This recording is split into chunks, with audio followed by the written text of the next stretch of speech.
Do you wait for everything to be perfect and lined up straight before you make a choice?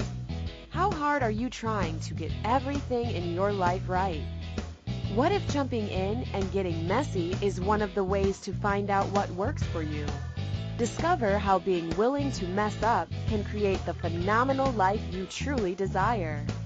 Get ready to quit judging and start embracing all of your messy adventures. Now, here's your host, self-declared messy living expert, Katrina Fava. Hey, good morning, everyone. Welcome to Messy Adventures in Living. I am your host, Katrina Fava. Thank you for joining us today. I have to tell you, I found the secret to liking Mondays. Yeah, get yourself a radio show and then start it at 9 a.m. and talk about really cool topics with a bunch of really cool people in the background playing with you. And that will kick off your week in a way that you've never experienced before. So since I've chosen to have this radio show, I look forward to Mondays like I never looked forward to Mondays before. I was just saying I went to bed last night. I crept into my nice warm bed that my awesome 11-year-old made fresh for me while I was at work.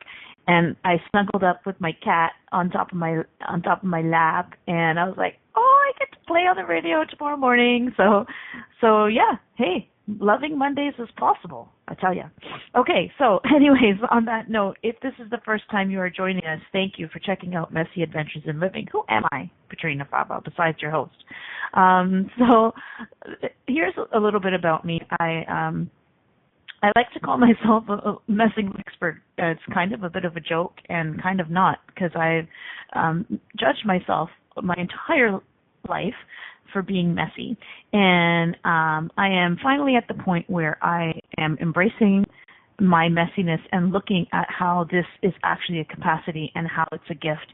And so what I invite you to on this show is jumping into your life and getting messy and being willing to get things wrong and being willing to make mistakes, whatever that means, because are there really any mistakes? And how are you truly, if you're waiting to get everything in your life lined up, all your ducks in a row, and waiting for all the traffic lights to be green before you even start? So I have a lot of projects on the go all the time, and again, made myself wrong for that for a long time, and finally embracing the fact that this is one of my gifts.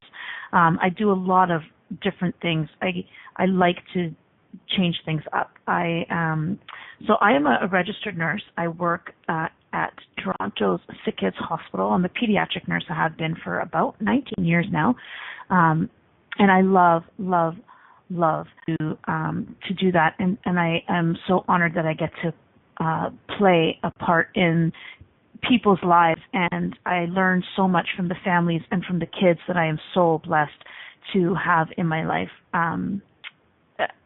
that I get to see and play with in that role. And I also teach nursing, actually, and I've been doing that for a couple of years, which I think is totally fun, that I get to empower new people to become nurses and healers and to become people that can impact and empower other people. I'm a mom of 3. I have great kids. They're 11, 9, and 5. Sometimes they drive me totally crazy, and most of the time they show me all of my junk, and they put it all up in my face so that I can see all the places where I'm not being all of me and embrace that more. So I'm so grateful for them. A few years ago, I learned the tools of an amazing modality called Access Consciousness and became a bars and body process facilitator.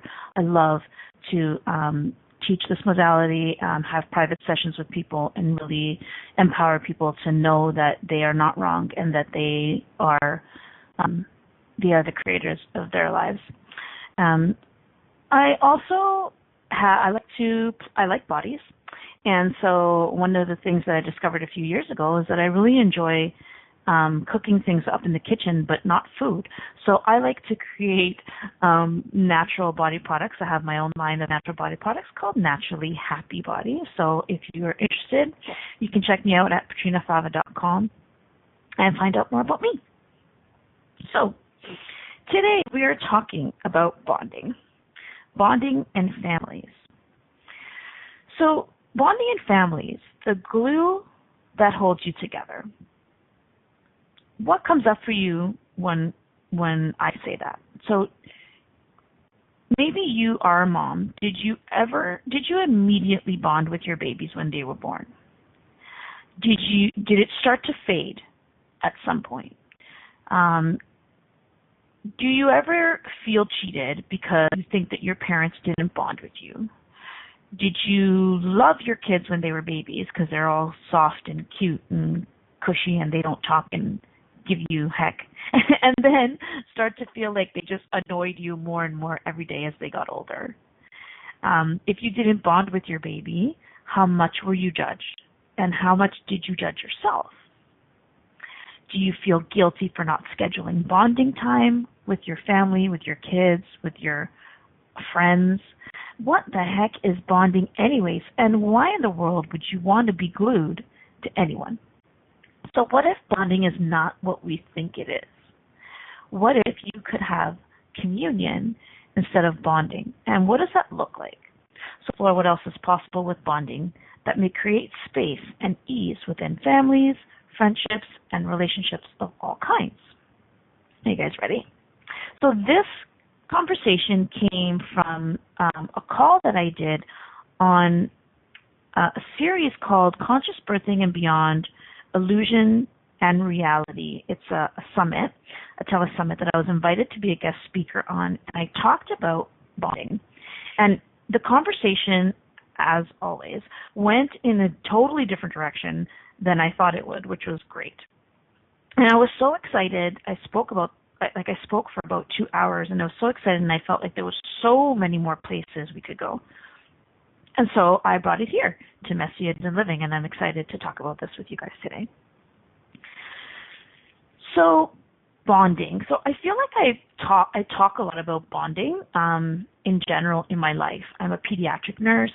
I deal with families and small children. I deal with a lot of families with children who are born very premature and come to us from the NICU. And so there's a lot of discussion about bonding. I'm also a certified infant massage teacher. And so I teach families to massage their kids. And I always talk about bonding because one of documented benefits of touching your baby is that it really can enhance bonding. But what I want to look at today is, what if we decided bonding is? And what if we decided bonding means? And also, what if we decided that bonding isn't and what it doesn't mean? And all of those decisions, how are they limiting the magic that we can actually create with each other because we have a limited definition of what bonding is? And how much wrongness is placed on people. And I think a lot about moms, but this really applies to anyone. But how much judgment is projected at moms and dads specifically when they don't bond with their babies? A ton. How much self-judgment do moms do when their babies are born? They feel like they're not bonding. Have you ever looked at your baby and been like, oh my God, I thought you were going to be cuter. You are not cute. And I do not really like you. And everybody is telling me that I'm supposed to be all gushy, but you're kind of weird looking. So, and I know that happens. And I know that there's a lot of moms that are like, I don't know what everybody's talking about, but my baby is ugly. And they're weird looking and they make weird noises and this is not cute. And how much judgment is around that. So let's look at that today and just blast all of that. Yeah, little aliens, exactly. I'm talking to Keisha in the chat room. By the way, if you want to join us, you can call in. The U.S. number is 1-815-880-8255. The Canadian number is 1-613-800-8736, and the UK number is 033-0001-0625. So we're live. If you want to chat, please call us. If you're a little bit shy to talk, you can go to a2zen.fm and click on the chat room link at the top of the screen and join us in the chat room. You can just make up a name and type away. So please come play. I like to play with you. Okay, so bonding. So what have you decided bonding is that it actually isn't? What does bonding mean to you? What comes up for you when you hear the word bonding? So for most people, I would say that bonding means making connections with people, feeling close to people, creating relationships with people.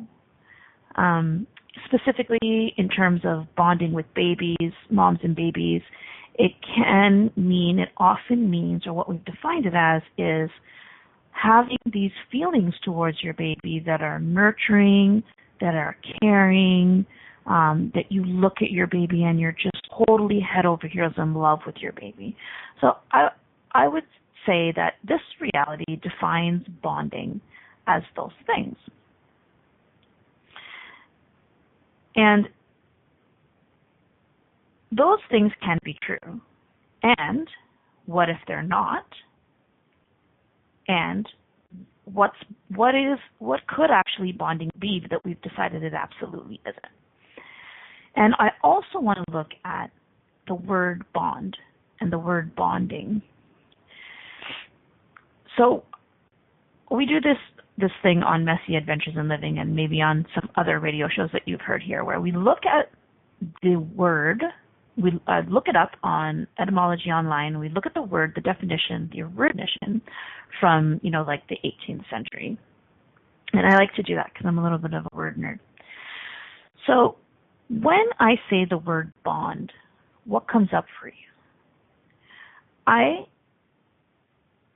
think of glue and chains. So when I looked up the word bonding on Etymology Online, the original meaning is actually kind of interesting. A householder or a dweller, which I think is really interesting in terms of moms and babies. So like a householder and a dweller, right? Like a pregnant mom with their baby. I know, right? A totally unexpected definition. And then I also found bondage to mean serf or a slave. And obligatory binding, a condition of obligatory binding. So do any of those definitions feel fun to you? They don't really feel fun to me.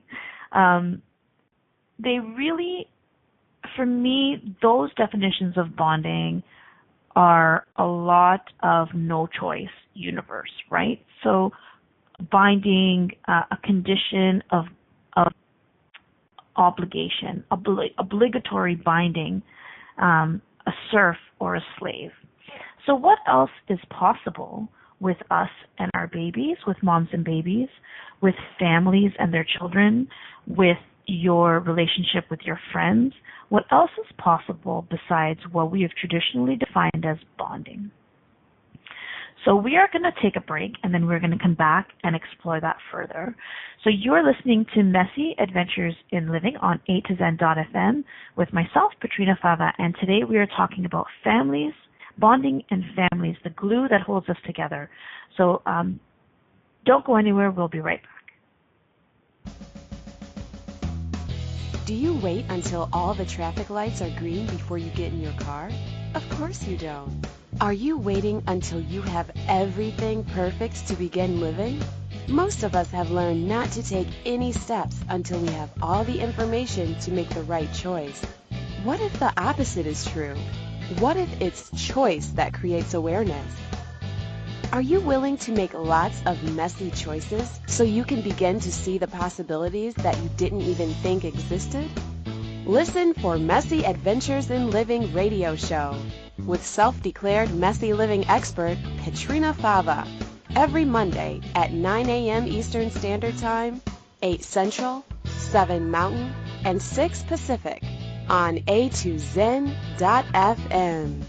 How much more expansive would your life be if you were willing to get messy with your choices? What would you say if I told you that you could change your life in only 1 hour and all while lying down relaxing? Thousands of people all over the world have. What am I talking about? It's called Access Consciousness, the bars. The bars is an energetic body process that contains 32 different points on your head that when run assist you in releasing decisions about any area of your life that you have made solid and as a result cannot change. The bars is the first class in Access Consciousness, a dynamic set of tools and information designed to transform any area of your life. When you have a bars session, the worst that can happen is you feel like you had a fantastic massage. The best thing that can happen is your whole life could change. Go to accessconsciousness.com today to find a facilitator to schedule a private session or to find a bars class in your area. Are you willing to give yourself an hour to change your life? You're listening to Messy Adventures in Living with Petrina Fava. To participate in today's show, please call in the U.S. 815-880-8255. In Canada, 613-800-8736. In the UK, 033-0001-0625. Or you can Skype us at a2zen.fm. You can also ask questions or comment by email by sending to Petrina at petrinafava.com. Now, here's Petrina with more Messy Adventures. Hey, welcome back to Messy Adventures in Living. I'm your host, Petrina Fava, and today we are talking about bonding in families, the glue that holds you guys together. Okay, so before we went to break, we're talking about the definition of bonding according to Etymology Online, which is a dictionary that looks at the original meaning of words, which can sometimes give you a sense of the energy of the word as how it was originally intended. And so what I found when I looked up the word bonding is a householder or dweller, which I thought was really interesting when we talk about bonding in terms of moms and babies. So, the householder and the dweller, right? Like the mom is the householder and the baby is the dweller. And also anything that binds. So obligatory binding, a condition of being a serf or a slave. Interesting, right? So I want to talk a little bit about a couple of the tools of this great body of work called Access Consciousness, because I'm going to invite you to use them during this conversation. So if you're interested in finding more about Access, you can visit accessconsciousness.com. But what this modality does is it offers some tools that you can use to anything that's going on for you in your life. And two of the tools I'd like to play with today, and one of them is no right, no wrong, just interesting. So what if you defined nothing as right or wrong, and you could see everything as just interesting, just an interesting point of view? So this doesn't mean that everything that you've decided is right is now wrong, and it doesn't mean that everything you've decided is wrong is now right. It just means that without using the dirty or the decision that something is right or wrong, you could see everything as just interesting. So I invite you to use that today while we talk about bonding. Everything you've decided as bonding is just an interesting point of view.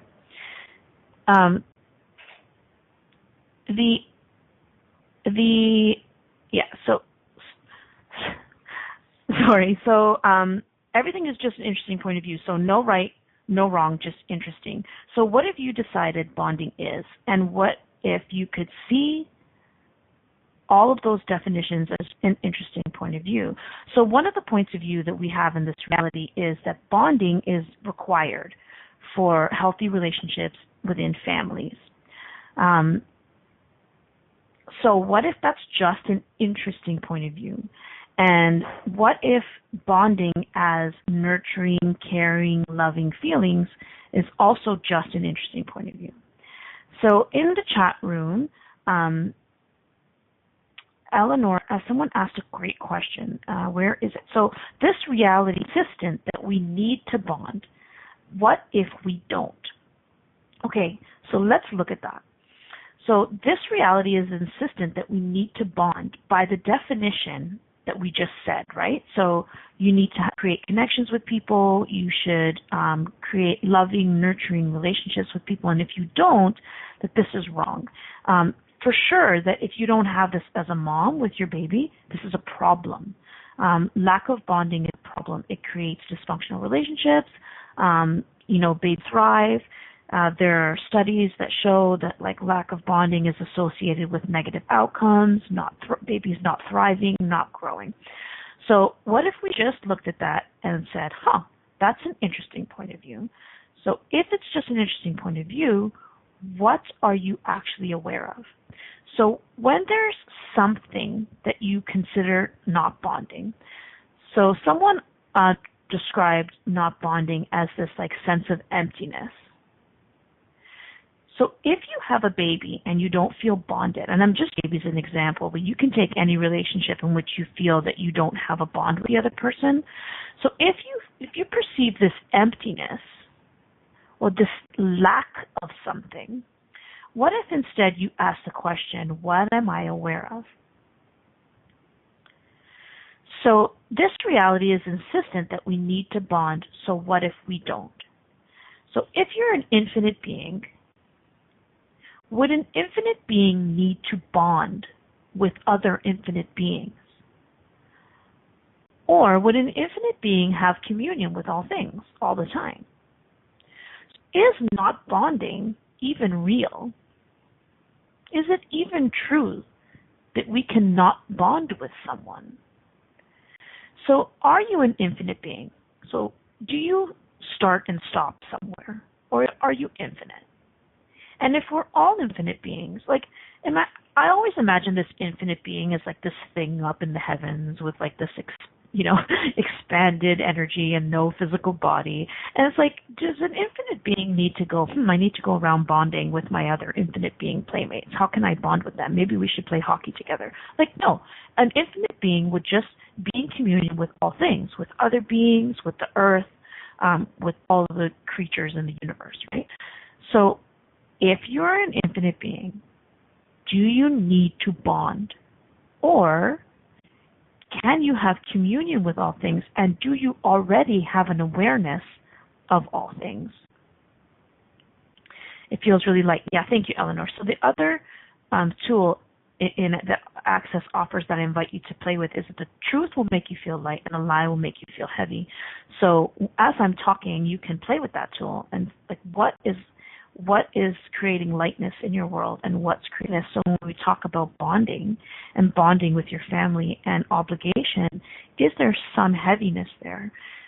Whereas when we talk about you as an infinite being having communion with all things, is that light? So I looked at this already actually before the show, and I looked up communion. Want to see what I found? So communion in Etymology Online says fellowship, mutual participation, sharing. So it's derived from com, so C-O-M, which is with and together, and unus, so U-N-U-S, and that's defined as oneness and union. So how different is communion and bonding? And which one would you rather have? Would you rather have oneness with your baby, union?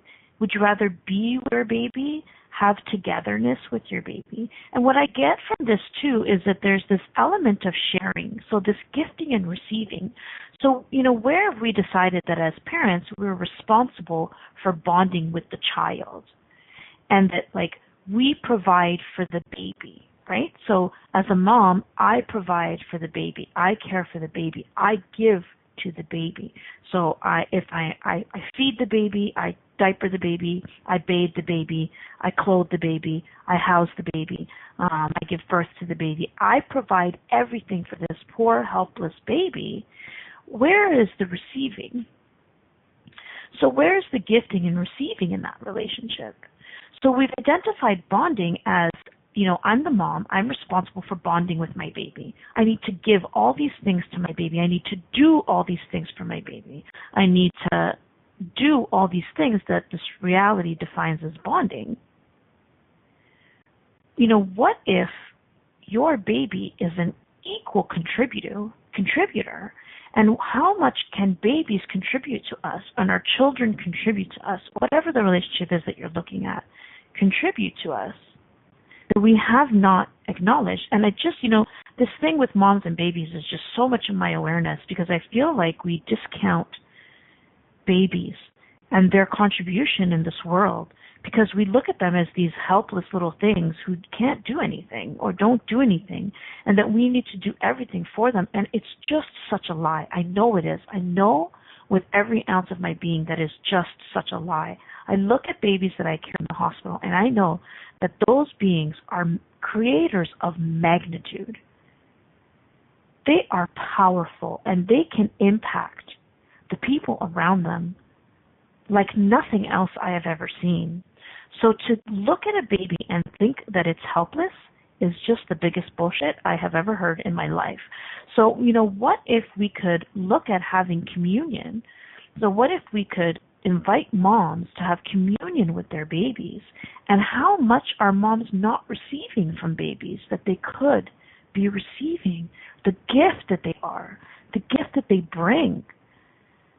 So communion is oneness, unity, gifting and receiving, not just pushing this definition of bonding onto the baby.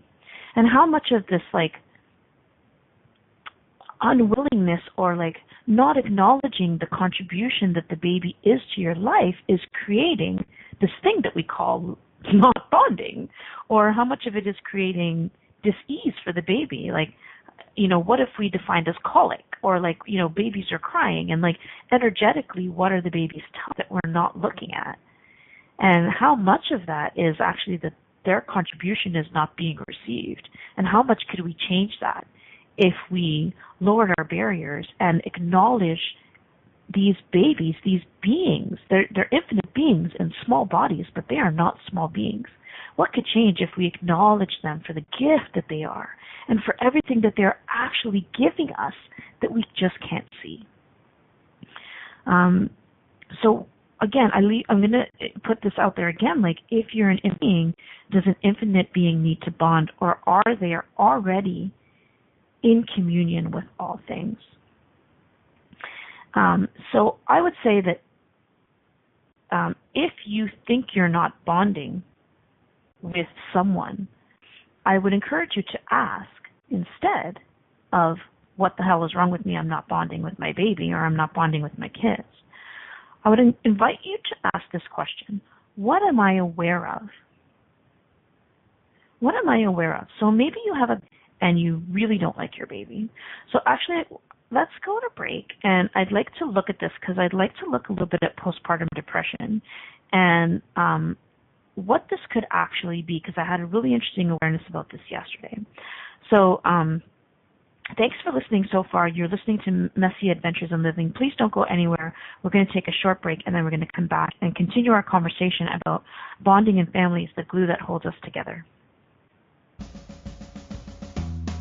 Do you wait until all the traffic lights are green before you get in your car? Of course you don't. Are you waiting until you have everything perfect to begin living? Most of us have learned not to take any steps until we have all the information to make the right choice. What if the opposite is true? What if it's choice that creates awareness? Are you willing to make lots of messy choices so you can begin to see the possibilities that you didn't even think existed? Listen for Messy Adventures in Living radio show with self-declared messy living expert Katrina Fava every Monday at 9 a.m. Eastern Standard Time, 8 Central, 7 Mountain, and 6 Pacific on A2Zen.fm. How much more expansive would your life be if you were willing to get messy with your choices? What would you say if I told you that you could change your life in only 1 hour, and all while lying down relaxing? Thousands of people all over the world have. What am I talking about? It's called Access Consciousness, the bars. The bars is an energetic body process that contains 32 different points on your head that when run, assist you in releasing decisions about any area of your life that you have made solid and as a result cannot change. The bars is the first class in Access Consciousness, a dynamic set of tools and information designed to transform any area of your life. When you have a bars session, the worst that can happen is you feel like you had a fantastic massage. The best thing that can happen is your whole life could change.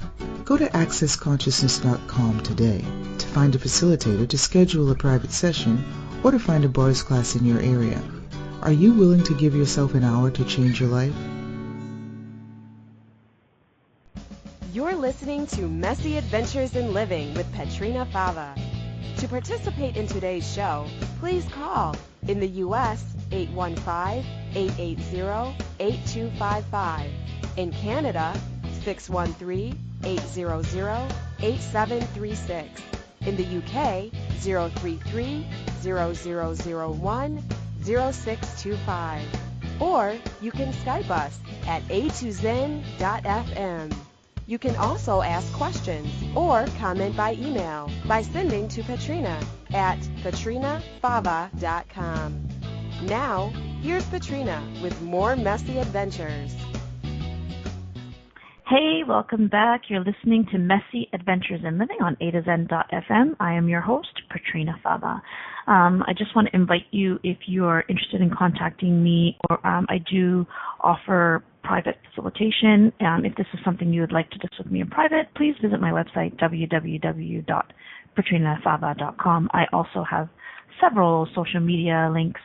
You can find me on Facebook, Messy Adventures in Living. I have a great page. You can check out that page for replays of all my shows, as well as sometimes I post links there about stuff that we talk about on the show. And you can connect with me on Facebook, Petrina Fava, on my public figure page as well. So before we went to break, we were talking about bonding, and specifically we were talking about bonding and moms and babies, and how much we have decided babies are these little pathetic, helpless things that we are responsible as the adult to create a bond with them. And then when that doesn't happen, or when we decide that it's not happening based on the definition of bonding that this reality gives us, that we judge ourselves and that this is a wrongness. So I just want to be clear, I am not saying that bonding in the sense of how we do define it in this reality is wrong. Because I'll tell you, like, I didn't really have any of this going on with my children. I feel like I, by this reality's definition of bonding, bonded well with my babies. I thought they were the most amazing things on the planet when they were born. I loved being pregnant. They just were. I, by all the standard definitions, totally was bonding with my babies when they were born. And so I didn't have any real quote-unquote problems with bonding. But I'll tell you, my stuff around bonding is starting to come up now as my kids are getting older, because there are many days when they just annoy me to death. And interesting choice of words. So they annoy me. And so a lot of my junk around bonding is coming up more now than it ever did when they were babies. And so we can look at that in a few minutes. But what I wanted to talk about is I was at postpartum depression and how much of the not bonding is associated with postpartum depression. So, moms have babies and then they feel completely disconnected with their baby. They sometimes have like horrible feelings of wanting to get rid of their babies or harm their babies, and it can be really frightening. And when I was being in this space of this question, what are we aware of? So if I don't have a judgment about postpartum depression, and I don't have the point of view that not bonding is wrong, then what am I aware of? And I had this sense of like, there's two beings essentially sharing a body. And imagine what is going on energetically when you're sharing your body with another being. Then I realized that a lot of us, and I certainly did, have the point of view that babies come into this world with a clean slate, right?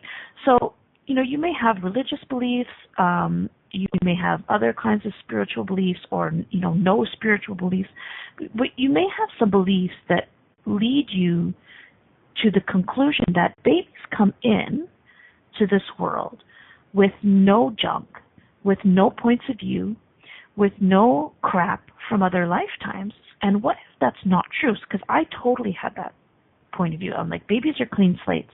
I didn't really believe in past lives for a long time. And over the last few years, looking at that idea, I'm starting to wonder if two beings are sharing a body, how much are our molecules, like the space between the molecules, intertwined? How much communion do we have when we are sharing a body with another being? And also, how much are we aware of that other being, and how much are we aware of all their crap from this lifetime and all other lifetimes? So from the mom's perspective, this being, a body is growing as this being. Is it possible that that being has stuff that they're carrying from, hundreds of other lifetimes possibly, and that we are aware of that junk as moms? And of course, who tells us these things, right? Like, how weird of a concept is that? So of course we never entertain this possibility. So is it possible that when you're pregnant, you are aware of your baby's past lifetimes and all the shit that they're carrying? And also, what if the two of you, how many lifetimes did the two of you share? Not as mom and child. That now all of your crap from other lifetimes is coming up. So what if, okay, this is crazy, but what if you guys killed each other in another lifetime? Like, what if one of you murdered the other person? Like, what if, what kinds of weird feelings would you be feeling as a mom towards this being, this baby, that you're like, what the hell? Like, why do I feel like I want to kill my baby? What the fuck is this shit? And of course, you're going to totally judge yourself, because who wants to kill a baby? So if we don't judge it, and that's the point here, is if we don't judge this stuff, and that's the beauty of this tool, interesting point of view, if we don't judge it as wrong, we don't judge it as right, and we ask the question, what am I aware of? Can we then get the information that's required to change things? Right?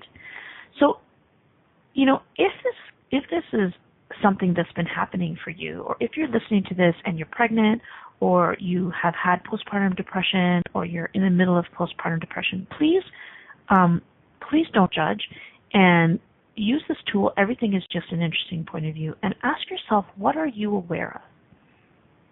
What are you aware of when your baby is born and the two of you don't, quote unquote, bond? And it seems like your baby doesn't like you and you don't like your baby. What is actually going on energetically? Is it possible that you have stuff from other lifetimes between you? And if you, what's required to change that? Just the awareness of that alone can change everything. So what else is possible with postpartum depression that we've never considered? So I'm going to do a clearing. So everything that brings up, all of the lifetimes, everywhere you've judged yourself for hating your children, everywhere you've judged yourself for any negative feelings you've had towards your children, can you please destroy and uncreate all of that? Right and wrong, good and bad, POD and POC, all 9 shorts, boys and beyond. So that bunch of words is the Access Consciousness Clearing Statement. You can find it at theclearingstatement.com. There's a huge explanation of what it is. Basically what it does is when some energy comes up around something that we're talking about, we say the clearing statement, and it just gets rid of all of the connection to that. So yeah, so that's it. So we're going to leave that there. So someone asked another great question in the chat room. What if not bonding is actually the greater contribution? So thank you for that question. I think it was Eleanor. So is it possible that this thing that we call not bonding is actually a gift of some kind? can it actually create something? So, I remember someone telling me once that they were so grateful for the fact that their mom was such a disconnected mom, quote unquote. She never did anything for him. She always made him do all his own stuff. She was very disconnected. I think she was even out of his life for many years. And he was so grateful. And he actually told her, you know what, Mom, I am actually so grateful that for all years you were totally out of my life, because it made me who I am today, and it made me step up and be everything for myself and not rely on anyone else. And he was in truly such a space of gratitude.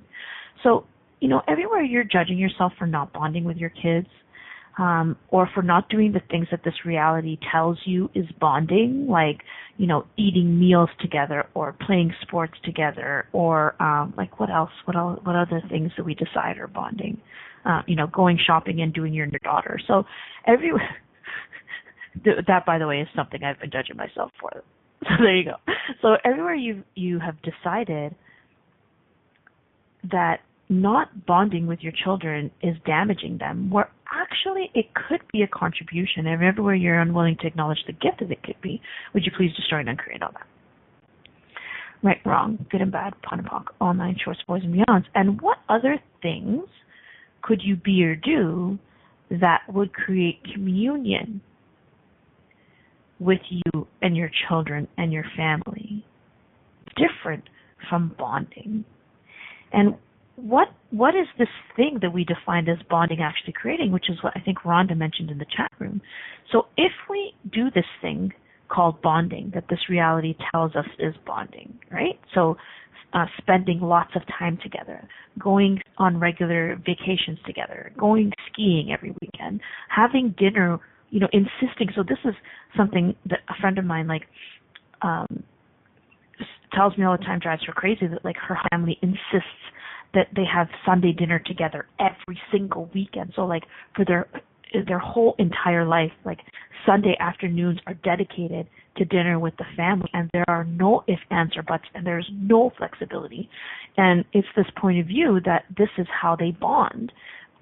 Truly, what is that creating with that rigid, no flexibility? Is it creating communion? Is it creating space? Is it creating ease?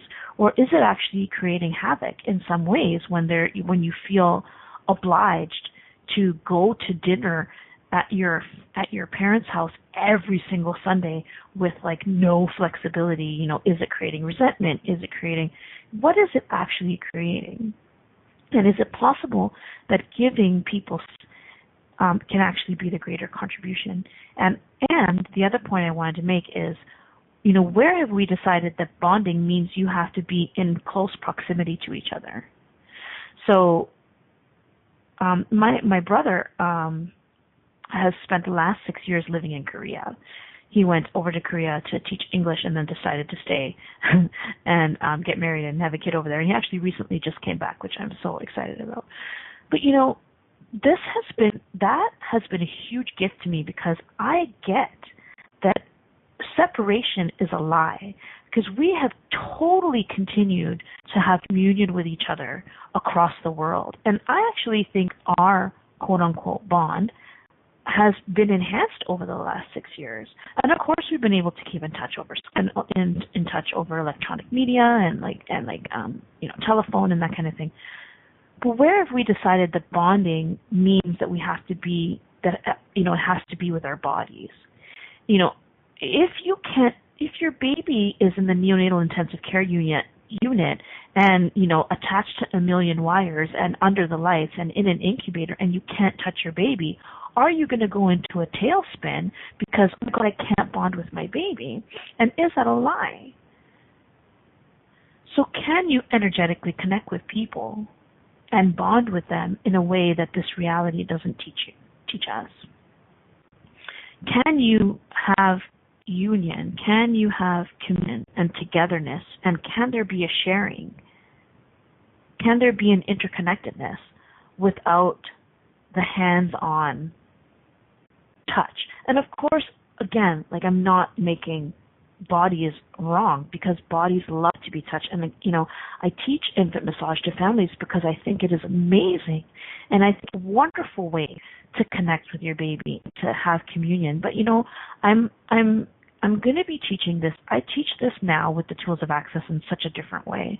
And I will be teaching these classes from a very different perspective in terms of energetic communication and using your awareness to communicate with your baby, rather than just, because what I'm aware when I teach baby massage classes is that it can be very much about routine, and these are the strokes, this is how you do it, step 1, step 2, step 3, step 4, and yes, absolutely. Can it contribute to communion and togetherness and this quote-unquote bonding? Yeah, totally. You're touching each other's bodies, but babies love it. Moms love it. It feels great. Bodies love to be touched.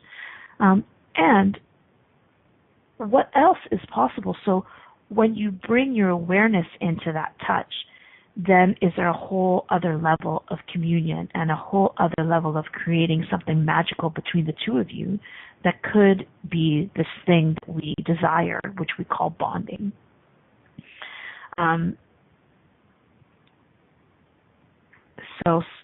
Sorry, I'm just getting back in the chat room. Oh, is bonding made up to feel good? Someone asked. And, does bonding create codependency? Yeah. What really is the purpose of bonding? Yeah, so what really is the purpose of bonding? Is it to create obligation? And I wonder, way back in the 1800s, what was the purpose of bonding? Was it to create ties, family ties? What is that? There's some energy on that. Something about money, being connected, being tied to people. Wow, that's an interesting energy. Like, I actually see almost ropes tied to animals. So ownership there. That's what it is. So ownership.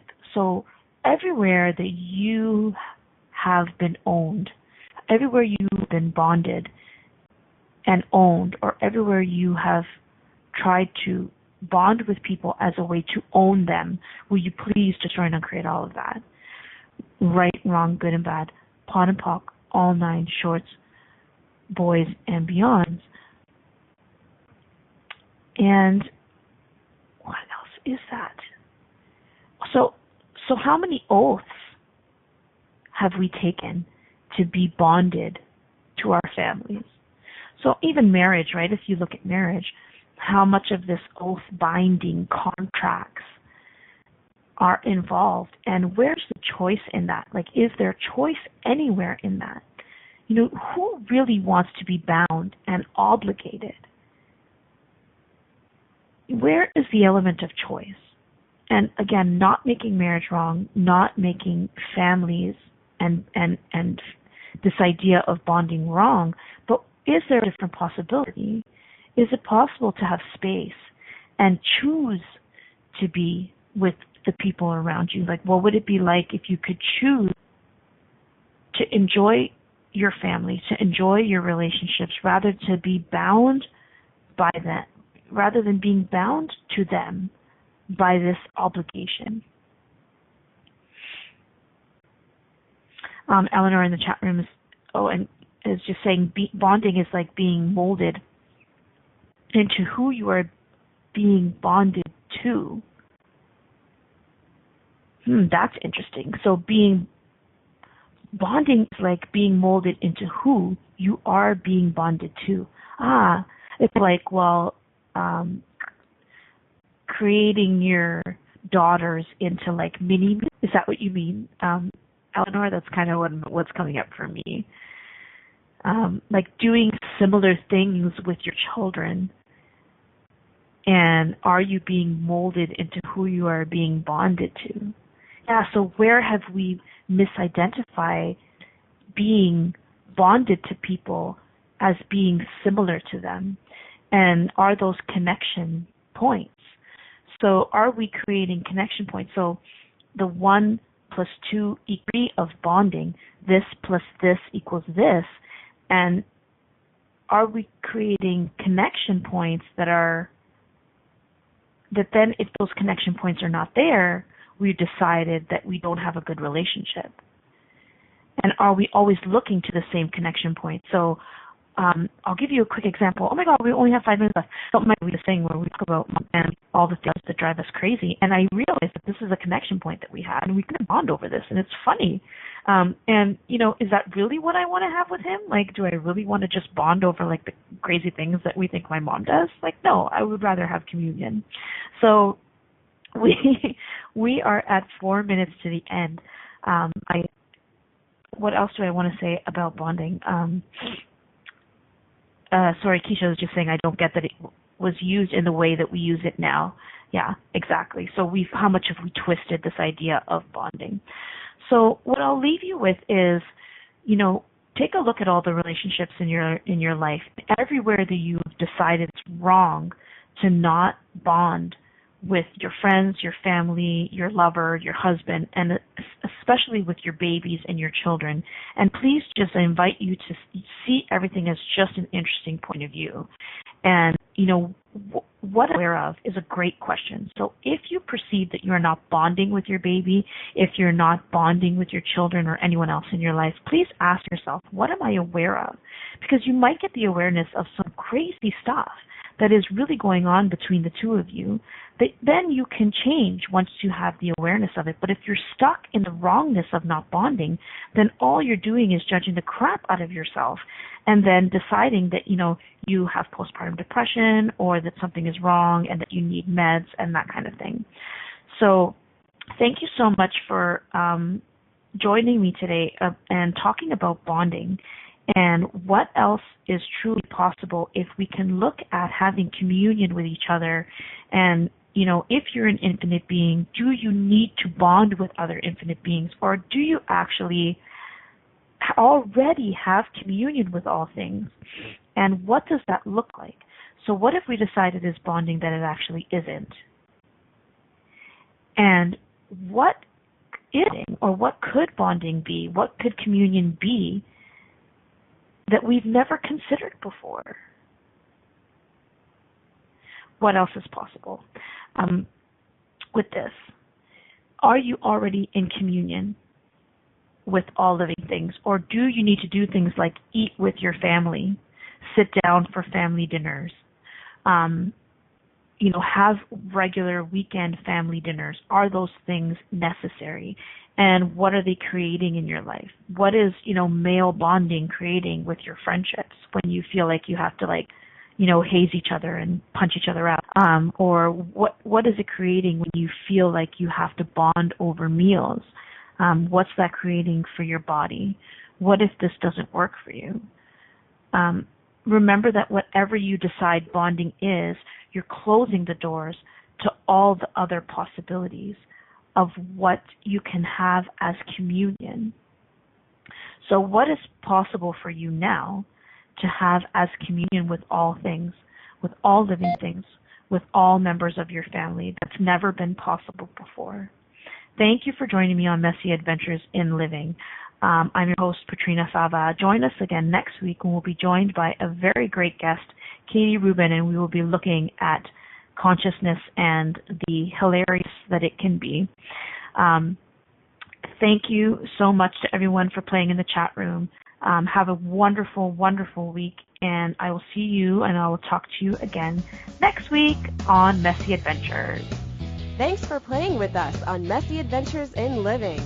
Patrina Fava will return next Monday at 9 a.m. Eastern Standard Time, 8 a.m. Central, 7 a.m. Mountain, and 6 a.m. Pacific on A2Zen.fm. We'd love to have you join us again. Until then, have fun creating your phenomenal life.